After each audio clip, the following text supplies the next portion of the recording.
Et toi, devant ton écran. Ceci est pour t'inciter à t'abonner à la chaîne, à liker la vidéo en cliquant sur ce joli pouce bleu, puis à partager un max avec tout le monde. Salut tout le monde et bienvenue dans ce nouvel épisode de Horror Gaia. Alors votre choix a été fait ce dimanche, puis vous vouliez majoritairement connaître l'histoire de Tsutomu Yamaguchi, ou l'homme qui a survécu aux 2 bombes atomiques à Hiroshima et à Nagasaki. Je dois dire que je vous ai pas du tout influencé, mais pas du tout influencé pour ce choix. J'espère pas en tout cas.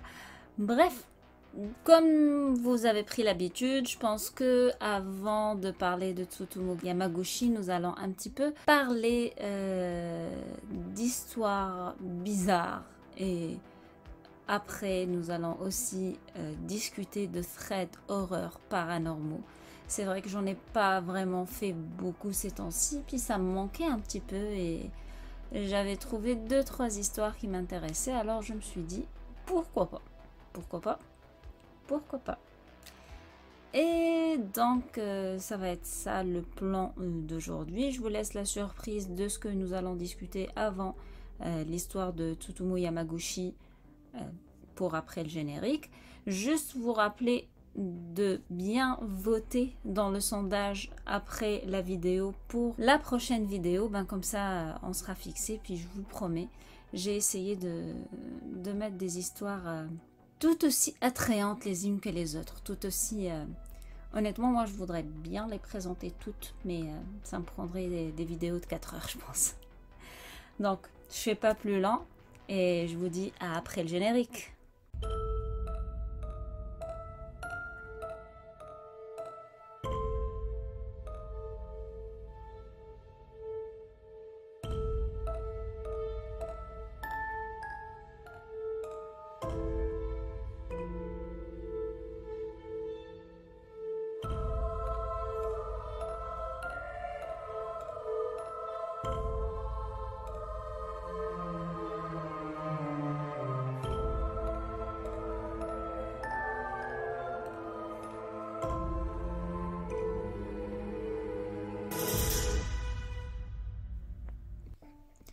Environ 260 000 personnes ont survécu aux explosions atomiques sur Hiroshima et Nagasaki.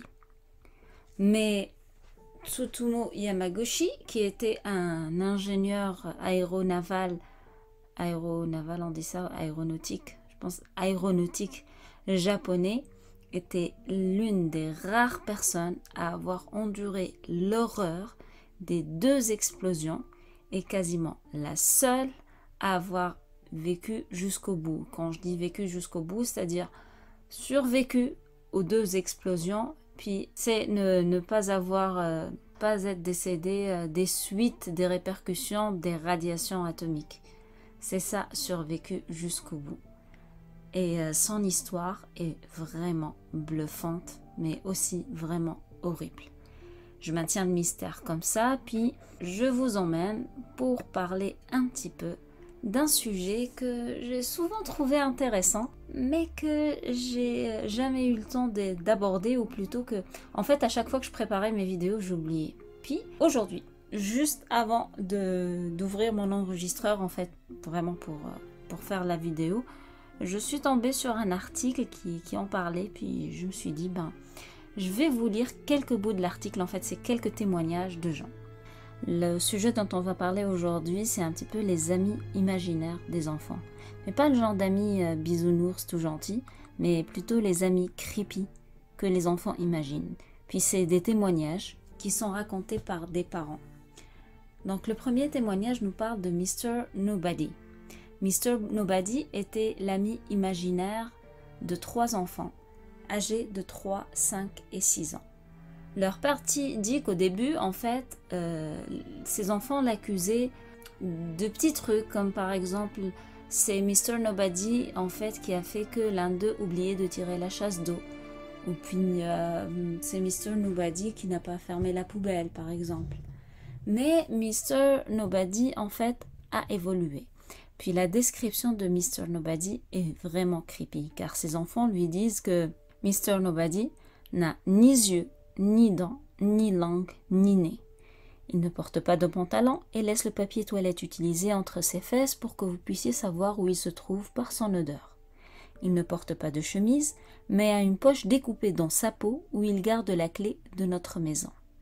Il peut être invisible, il a une barbe depuis qu'il est bébé, il se range les ongles jusqu'au sang, puis fait couler du sang là où il marche. Et le père finit par dire que, heureusement, que ça fait quelques années que Mr. Nobody n'est plus venu dans notre maison.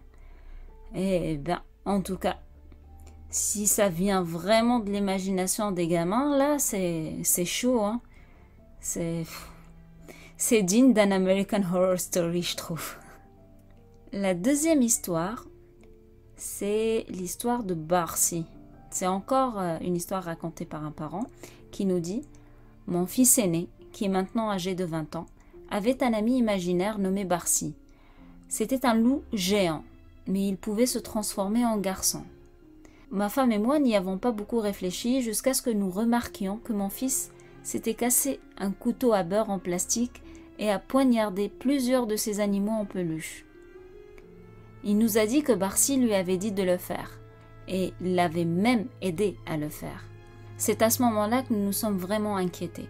Nous l'avons emmené auprès d'un psychologue pour voir pourquoi il agissait comme ça, surtout après un incident qui impliquait un briquet qu'il avait trouvé par terre à l'extérieur de notre appartement et avec lequel il avait essayé de brûler le jouet préféré de son petit frère. Pendant la thérapie, il s'est avéré que Barcy prévoyait de manger toute notre famille et de faire pisser notre sang partout dans l'appartement. Ce fut le début des thérapies et des médicaments légers pour mon fils. Barcy a disparu en quelques mois et nous avons pu sevrer mon fils des médicaments les années suivantes. Et il est resté sous suivi thérapeutique pendant plusieurs années, mais Barcy n'a plus jamais été mentionné. Ok, là on est sûr que Barcy en fait c'est juste une partie psychopathe, si on veut, du gamin. Heureusement qu'ils l'ont comme pris en charge au départ. C'est pas nécessairement comme paranormal, mais c'est assez creepy.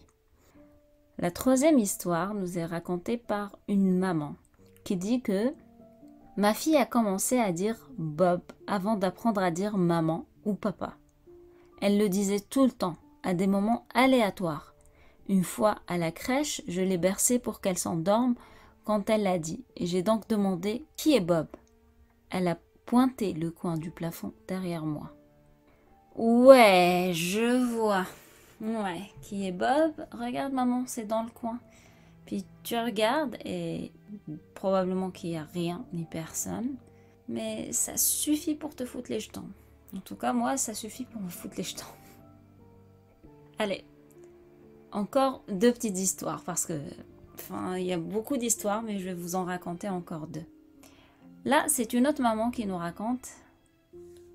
Ou non, c'est pas une maman, c'est la sœur en fait de la personne concernée.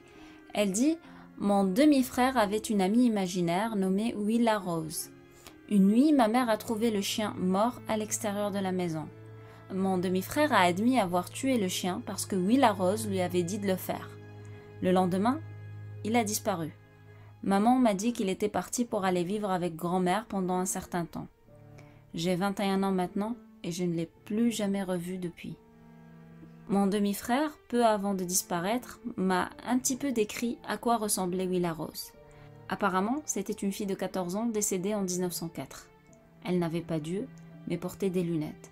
Elle avait la peau blanche comme du papier et portait une robe rose à volants avec des bas vert olive. Alors, est-ce que finalement elle est allée rejoindre Willa Rose?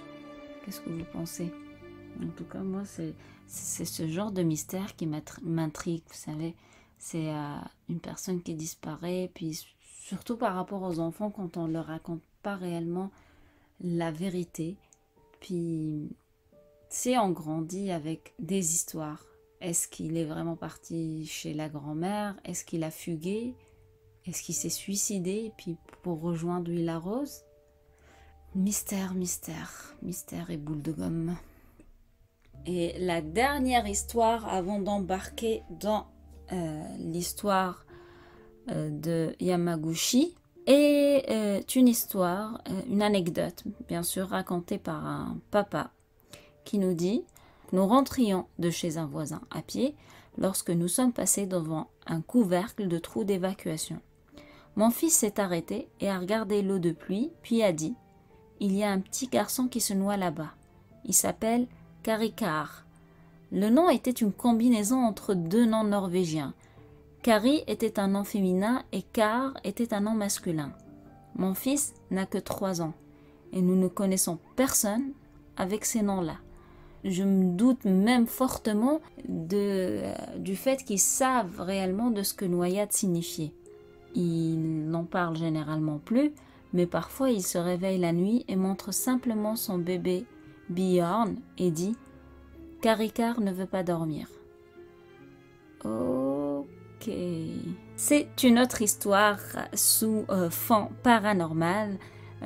Mon hypothèse, là, en lisant comme ça, je me dis que probablement que c'est en marchant ce jour-là, un fantôme s'est attaché au gamin. Puis il est rentré avec lui. Puis il le laisse plus tranquille. Et du coup, c'est ça. Il le tourmente, puis il le trouble un petit peu. Et ça fait comme une sauce à l'ami imaginaire creepy, mais c'est ça. C'est plus un fantôme qui n'a pas voulu aller rejoindre la lumière.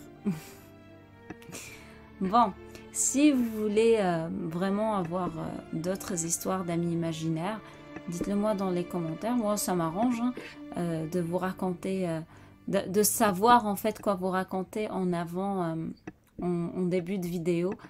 Pas chercher un autre thème, mais j'aime beaucoup ce thème-là. Je peux chercher d'autres histoires, puis il y en a énormément. Là, c'était sans préparation. Je vous ai lu un petit peu sur le pif 3-4 histoires de l'article que j'avais devant les yeux, mais il y en a beaucoup d'autres si vous voulez. Dites-le moi dans le commentaire et ça sera ça le thème partiel, bien sûr, de la vidéo la prochaine fois. Maintenant, place à l'histoire de Tsutomu Yamaguchi ou le rescapé miracle des 2 bombes atomiques de Hiroshima et Nagasaki de la Seconde Guerre mondiale. Alors, le 6 août 1945, Tsutomu Yamaguchi, jeune ingénieur naval de 29 ans, s'apprêtait à quitter Hiroshima lorsque la bombe atomique a éclaté. Il était en déplacement de 3 mois pour son employeur, Mitsubishi Heavy Industries.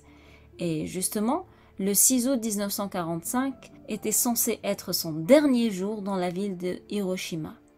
Lui et ses collègues avaient passé l'été à travailler sur la conception d'un nouveau pétrolier et il avait hâte de rentrer enfin chez lui auprès de sa femme Isako et de son fils Katsutoshi.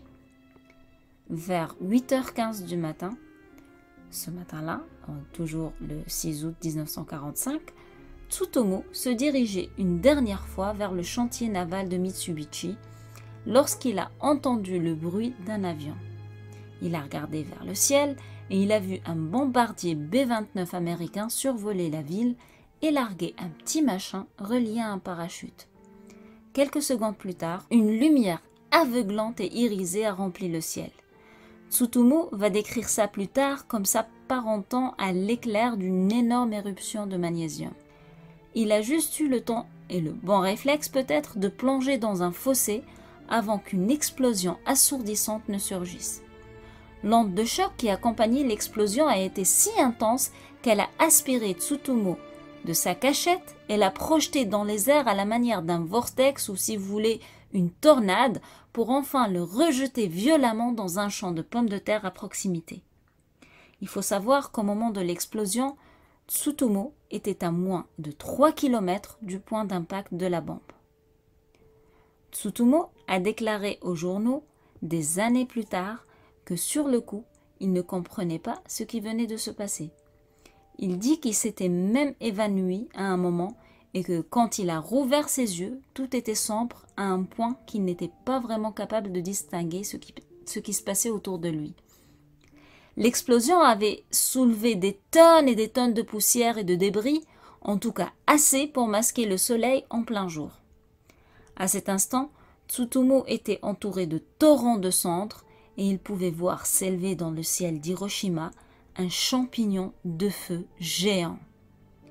Son visage et ses avant-bras avaient été gravement brûlés et ses 2 tympans étaient rompus. Tsutomu a déambulé dans un état second vers ce qui restait en fait du chantier naval de Mitsubishi. Là, il a retrouvé ses collègues Akira Iwanaga et Kuniyoshi Sato, qui avaient tous les deux survécu à l'explosion. Après avoir passé une nuit vraiment agitée dans un abri anti-aérien, les 3 hommes se sont réveillés le 7 août et se sont dirigés vers la gare. Pourquoi ils ont fait ça? En fait, tout simplement parce qu'ils avaient entendu durant la nuit qu'elle était toujours fonctionnelle. Et donc, pas mal de blessés à ce moment-là, en fait, se sont dirigés vers la gare pour fuir la ville. Évidemment, le voyage jusqu'à la gare allait se faire à pied. Et ce, bien que il faut comprendre que leur état nécessitait vraiment une intervention médicale urgente. Ils avaient des blessures graves, des brûlures graves et des lésions encore plus graves. Bref, les 3 hommes ont traversé des paysages dignes des meilleurs films d'apocalypse. Le feu brûlait encore dans plusieurs bâtiments. Des maisons et des immeubles étaient en ruine et sur les bords des rues, ils voyaient des cadavres carbonisés et fondus, mais carrément fondus comme fondrait une glace au soleil. De nombreux ponts de la ville avaient été tordus et même rompus. Et lors d'une traversée de rivière, Tsutomu a dû nager à travers une couche de cadavres flottants. En arrivant à la gare, il est monté avec ses 2 amis à bord d'un train rempli de passagers brûlés et désorientés. Et il s'est installé pour le trajet de nuit vers sa ville natale de Nagasaki. Pendant ce périple, de l'autre côté de l'Atlantique, le président américain de l'époque, Harry Truman, révélait au monde entier l'existence de la bombe atomique. Il a avoué qu'un bombardier B-29 baptisé Enola Gray a décollé de l'île Tinian dans le Pacifique et a parcouru quelques milliers de kilomètres pour relâcher Little Boy, aka la bombe atomique dans le ciel d'Hiroshima. À la fin de son discours, Truman a dit que si le Japon ne se rendait pas, une pluie de bombes les attendait. Revenons maintenant à Tsutomu. Il est arrivé à Nagasaki tôt le matin du 8 août et a boité péniblement jusqu'à l'hôpital. Le médecin qui l'a soigné ce jour-là était un ancien camarade de classe, mais les brûlures noircies sur les mains et le visage de Tsutomu l'avaient tellement défiguré que l'homme ne l'avait même pas reconnu. Sa famille non plus d'ailleurs ne l'a pas reconnu puisqu'ensuite, lorsqu'il était rentré chez lui, fiévreux et emmailloté de pansements, sa mère l'a carrément pris pour un fantôme. Vous imaginez rentrer chez vous, fatigué, blessé, au bord de l'effondrement, puis ta propre famille ne te reconnaît même pas. C'est fou, non? En tout cas, le matin du 9 août 1945, bien qu'il était complètement vidé et dans un état déplorable, Tsutomu s'est traîné hors du lit et s'est présenté au travail au bureau de Mitsubishi à Nagasaki. Vers 11 h, il s'était retrouvé en réunion avec le DG qui lui demandait un rapport complet sur les événements de Hiroshima. Tsutomu raconte les événements du 6 août, la lumière aveuglante, l'explosion assourdissante et sa traversée des enfers, mais son supérieur l'accuse juste d'être complètement dingue. Tsutomu essayait tant bien que mal d'expliquer à son patron du coup comment une seule bombe a été capable de détruire une ville entière quand le paysage extérieur s'est teinté par un autre flash blanc irisé.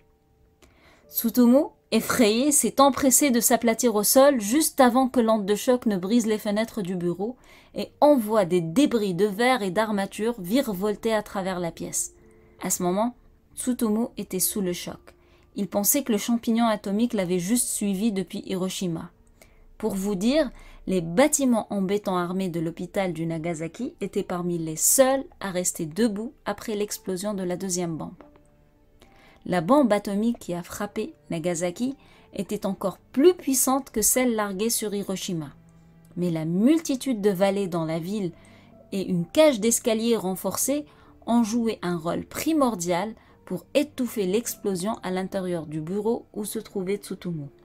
C'est assez miraculeux d'ailleurs, mais il est sorti relativement indemne de la seconde vague de radiation, bien qu'il ait eu des bandages arrachés et des blessures en plus, mais c'était relativement mineur par rapport à ce qu'il avait vécu ou aux blessures qu'il avait eues en fait 3 jours auparavant. Du coup, pour la deuxième fois en 3 jours, il avait eu le malheur de se trouver à moins de 3 km d'une explosion nucléaire, et pour la deuxième fois, il avait eu la chance d'y survivre. Après avoir fui les ruines de ce qui était le bâtiment Mitsubishi, Tsutomu s'est précipité à travers un Nagasaki ravagé par l'explosion, un paysage aussi cauchemardesque que celui d'Hiroshima, mais lui, en fait, dans sa tête, il voulait juste vérifier que sa femme et son fils allaient bien. Il a été pris de terreur lorsqu'arrivé chez lui, il a vu qu'une partie de sa maison avait été réduite en cendres. Mais il a vite été soulagé de découvrir que sa famille n'avait subi que des blessures superficielles. Sa femme était sortie lui acheter un onguent pour ses brûlures lorsque l'explosion s'est produite. Elle et son bébé s'étaient réfugiés dans un tunnel à proximité, sur la route. D'ailleurs, ce qui me fait penser que c'est encore un autre coup de théâtre du destin de cette famille, de la famille Yamaguchi. Réfléchis-y un petit peu. Si Tsutomu Yamaguchi n'avait pas été blessé à Hiroshima, sa famille aurait probablement été tuée à Nagasaki. Le fait qu'il a été blessé à Hiroshima, qu'il a survécu, qu'il est rentré blessé, a mené sa femme à sortir pour acheter un onguent pour les brûlures, et c'est ça qui lui avait sauvé la vie. Parce que si elle était restée chez elle avec son bébé, elle serait probablement morte suite à l'explosion. C'est assez dingue quand même. Mais son histoire s'arrête pas là. C'est pas le seul truc dingue, en fait, dans l'histoire de Tsutomu. Puisque dans les jours qui ont suivi, la double dose de radiation qu'il a reçue l'a effondré. Ses cheveux ont chuté, ses blessures sur ses bras se sont gangrénées et il a commencé à vomir ses tripes, mais sans arrêt. Il s'était terré dans un abri anti-aérien avec sa famille lorsque le 15 août, l'empereur du Japon, Hirohito, a annoncé la reddition du pays dans une émission de radio. Mais Tsutomu était à ce moment-là tellement mal au point que cette annonce lui est juste passée au-dessus, quoi. Il s'en foutait un petit peu, c'est tout à fait normal. T'imagines, le mec sentait qu'il allait mourir à chaque instant avec une gangrène sur tout le corps, une fièvre qui le ronge et des vomissements tout le temps. C'est sûr qu'on peut vraiment pas penser au bien-être du pays, puis ou encore moins à la politique. Mais malgré ça, contrairement à plusieurs des victimes qui ont survécu aux radiations et aux 2 bombes, Tsutomu s'est lentement rétabli et a continué à vivre une vie relativement normale.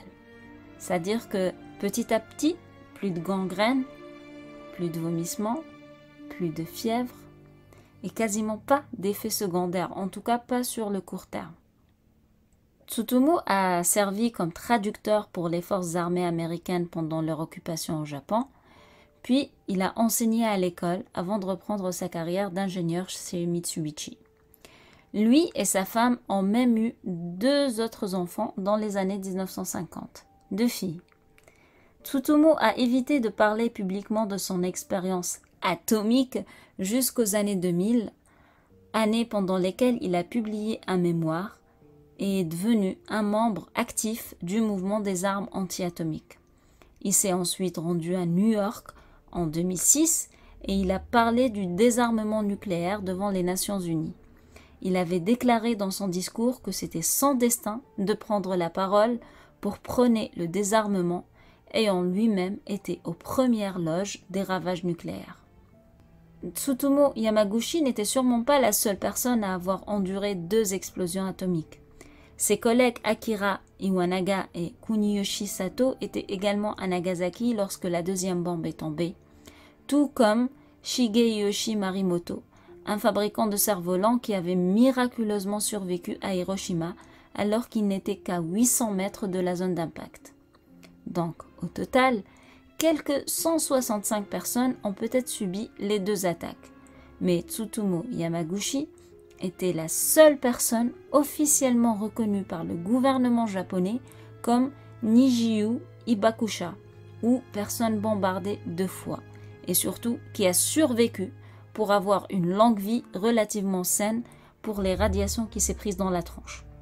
Il a finalement eu une distinction en 2009, soit juste un an seulement avant sa mort à l'âge de 93 ans. Mais malheureusement, bien que j'ai dit une vie relativement saine, sa mort à l'âge de 93 ans a été suite à un cancer du côlon. Donc, à ce moment-là, on se demande, est-ce que le cancer était l'un des effets secondaires, en fait, de la bombe atomique, des radiations, ou, vu comme malheureusement c'est la maladie du siècle, est-ce que c'est normal, comme n'importe quelle autre personne qui l'aurait eu? Ça, je pense qu'on n'aura jamais la réponse. Parlant du Japon, est-ce que vous saviez que dans les zones rurales du Japon, plusieurs écoles sont abandonnées, non pas parce qu'il y a un déclin de la population à cause de l'exode vers les villes, mais parce qu'il y a eu beaucoup de personnes qui ont dit y avoir vu des Yurei. Vous connaissez les Yurei, là pour ceux qui ne connaissent pas, ce sont des esprits du folklore japonais, en fait, des âmes errantes qui n'ont pas pu rejoindre l'au-delà. Je vais vous mettre un Yurei de manga très connu. Là, j'arrive pas à me rappeler du nom du manga sur le coup, mais je vais vous l'écrire avec la photo là. Vous allez le reconnaître, c'est sûr. Donc, c'est ça, c'était la petite anecdote que j'avais sur le Japon. Là, j'y pensais. Juste, dites-moi, vraiment, qu'est-ce que vous pensez de l'histoire de Tsutomu Yamaguchi? Moi, je trouve que c'est assez incroyable comme histoire de survie. Non seulement tu survis à la première bombe, tu survis à la deuxième bombe, mais le fait que tu aies survécu à la première attaque fait que ta famille puisse survivre, parce qu'autrement, si les événements ne s'étaient pas passés de cette manière, ben, c'est sûrement, probablement que sa femme et son fils seraient morts, mais qu'en plus, tu survis aux effets de la radiation. Chose que majoritairement toutes les personnes en fait qui ont subi ces radiations-là sont mortes suite aux effets secondaires ou ont vécu vraiment avec des handicaps vraiment graves. Mais alors que lui, non, en fait, il a vécu, comme j'ai dit, une vie relativement saine. Je trouve ça quand même assez incroyable comme histoire. C'est vrai que c'est assez... Il y a le côté horreur où c'est effrayant, là, le mec traverse vraiment comme une traversée de l'enfer, là, 2 fois, même 3 fois, et il survit. C'est une bonne leçon de vie, puis c'est une bonne leçon de dire, tu sais, le destin ou le karma fait bien les choses parfois. En tout cas, dites-moi dans les commentaires ce que vous en pensez. Quant à nous, on passe aux traits d'horreur. Comme d'habitude, ça sera 2 traits d'horreur. Mais comme je l'ai annoncé en début de vidéo, ça va être des traits d'horreur basés sur des maisons hantées. C'est ça, je me suis dit que ça faisait quand même un bout que j'ai pas parlé de maisons hantées, puis ça me manquait. Et du coup, les personnes dont je vais vous raconter les threads aujourd'hui ont répondu à la question « Quelle est l'expérience la plus flippante que vous avez vécue dans une maison hantée ?» Ça promet, non? En tout cas, moi, ça m'a assez intriguée pour en lire quelques-uns. Et je vous en ai dégoté 2. Je vais commencer par l'histoire de Sébastien. Sébastien nous dit « Un jour, la sœur de ma colocataire a visité notre appartement de Bangalore avec son fils, que je vais appeler Paul. Il avait 5 ans à l'époque. Le soir, nous sommes sortis pour aller voir un film et se faire un bon dîner. Nous sommes rentrés vers minuit, ou minuit 30 peut-être. J'ai déposé mon colocataire et sa sœur à l'extérieur de l'immeuble et je suis allée, encore accompagnée de Paul, garer la voiture. Alors que nous revenions vers notre appartement, Paul a commencé à crier de peur, mais vraiment crier, et m'a demandé de le tenir dans mes bras, puis m'a dit de regarder le monstre qui se tenait devant nous. Mais honnêtement, il n'y avait qu'un agent de sécurité devant. Du coup, je me suis dit, c'est juste un gamin à l'imagination débordante, et je lui ai demandé à quoi ressemblait le monstre. Là, il m'a expliqué qu'il était couvert de bandages blancs. J'avoue, j'ai ri aux larmes et j'ai essayé de lui faire peur en lui disant que s'il ne se comportait pas comme un bon garçon, je l'emmènerais chez le monstre. Le pauvre, il me suppliait de ne pas le faire. Bref, après ça, nous sommes rentrés dans l'appartement. La sœur de mon colocataire dormait déjà dans sa chambre, donc Paul s'est dirigé vers ma chambre pour dormir à mes côtés. Mon colocataire, quant à lui, a choisi de dormir dans le couloir car j'avais l'habitude de ronfler puis il voulait s'éloigner de moi. Bref, nous nous sommes tous endormis et au matin, au réveil, mon colocataire m'a appelé dans la chambre de sa sœur et il était vraiment tendu. J'ai regardé sa sœur et elle était terrifiée. À ce moment, j'avais peur de ce qui pouvait m'annoncer comme nouvelle. Je lui ai demandé à plusieurs reprises ce qui se passait. Là, la sœur de mon coloc, qui elle-même est la maman de Paul, pour rappel, nous a dit qu'elle s'était réveillée la veille à 2h45 pour aller chercher de l'eau dans la cuisine. Dans le couloir, elle a vu une personne assise sur le canapé et qui regardait son frère dormir juste en dessous du canapé. Quand je lui ai demandé à quoi ressemblait cette personne, elle a dit que c'était un homme tout enveloppé de bandages blancs. En écoutant sa réponse, j'ai vraiment été flippée puisque c'était exactement le monstre que Paul m'avait décrit la veille en fin de soirée. Il n'y a aucune chance qu'elle ait rêvé ou que son fils lui en ait parlé vu qu'il était avec moi.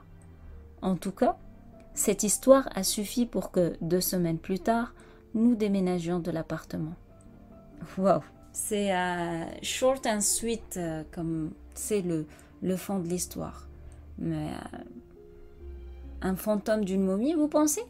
Un homme tout enrobé de bandages blancs qui te regarde dormir. Ouais, j'aimerais pas ouvrir les yeux à ce moment-là en tout cas. Ouais. Bref, passons à la seconde histoire. Et cette histoire nous vient de l'Inde et nous est racontée par une fille que je vais appeler Elena. Elena dit « J'ai la chair de poule rien qu'en pensant à cet incident. C'était ma première et unique expérience paranormale. Il était un peu après minuit. Moi et ma pote Lara rentrions chez nous en voiture de chez l'un de nos amis. Nous devions traverser la colonie d'Ari à Mumbai. À un moment, nous voyons une femme sur le bord de la route qui fait du pouce pour un lift. Laura conduisait alors, je lui ai demandé d'embarquer la pauvre dame, mais elle a catégoriquement refusé car elle avait déjà entendu pas mal d'histoires sur ce tronçon de route que nous traversions. Je me suis sentie tellement mal d'avoir pas pu aider la pauvre femme qui devait probablement être effrayée, toute seule au beau milieu de la nuit et un petit peu au beau milieu de nulle part. Du coup, ça m'a pris environ 10 minutes pour regarder dans le rétroviseur. Mais voyez-vous, j'ai été effrayée jusqu'aux os lorsque j'ai vu cette femme courir derrière la voiture à une vitesse anormalement élevée, mais anormalement élevée pour être humain tout simplement, juste avant de s'évanouir dans les airs. Avec Lara, nous étions mortes de trouille. Lara a juste accéléré pour nous sortir le plus rapidement possible de cet endroit, et honnêtement, je n'y ai jamais plus remis les pieds. Parce que je me dis que je voudrais sûrement pas rencontrer cette femme une autre fois. C'est vrai que ça fait peur, hein. Ça, c'est vraiment du short and sweet, du coup. T'imagines être en voiture, puis, c'est voir, mettons, que tu roules à 60-70 km/h, puis qu'il y a une personne qui te course, puis qui réussit à te rattraper, puis pire, qu'elle disparaît. Oh, mon Dieu. Non, je voudrais vraiment pas vivre ça. De toute façon, en plus, je fais pas mal de voyages de nuit en ce moment. Oh mon Dieu. Oh, j'aurais pas dû lire cette histoire. Dites-moi dans les commentaires ce que vous en pensez, puis surtout dites-moi, est-ce que vous avez vécu une expérience paranormale qui vous a fait flipper jusqu'aux os? Si oui, quelle est cette expérience vraiment? Genre, si vous faites le tri de ce que vous avez vécu de flippant, quelle est la chose la plus flippante que vous avez vécue? Dites-le moi dans les commentaires si vous voulez, puis je vais mettre cette question en sondage, puis si le cœur vous en dit, vous pouvez répondre au sondage, enfin vous pouvez répondre au post donc, dans la communauté, ou venir me le raconter sur Discord, Instagram, quoi d'autre? Qu'est-ce que j'ai d'autre moi? Discord ou Instagram, ouais c'est correct, c'est ça. Maintenant, juste avant de partir, il me reste à vous faire mes 3 petites propositions pour le prochain épisode. Ma première proposition serait de vous parler un petit peu de la forêt d'Ibadan ou d'Ibadan. Je ne sais pas si vous connaissez cette forêt, mais c'est une forêt qui est située au Niger et qui traîne une histoire lourde et horrible. Ça vaut un Aokigahara pour ceux qui connaissent la forêt d'Aokigahara. Je pense que ça vaudrait un petit peu un Aokigahara, mais c'est pas une forêt des suicides, la forêt d'Ibadan. C'est vraiment un tout autre genre d'histoire. Ma deuxième proposition, c'est de vous raconter enfin l'histoire de l'étrange disparition de Karen Sykes. Ça, je vous ai proposé de vous raconter cette histoire avant. Je vais vous mettre l'étiquette si vous êtes intéressé, vous ne connaissez pas, quand je vous ai raconté en fait l'histoire de disparition d'un alpiniste dans le... Ah, j'arrive plus à me rappeler. Mais c'est ça en fait. Karen Sykes en fait a disparu dans la même montagne et dans des conditions assez troublantes et assez étranges aussi. Donc si vous voulez connaître l'étrange disparition de Karen Sykes, votez pour l'histoire 2.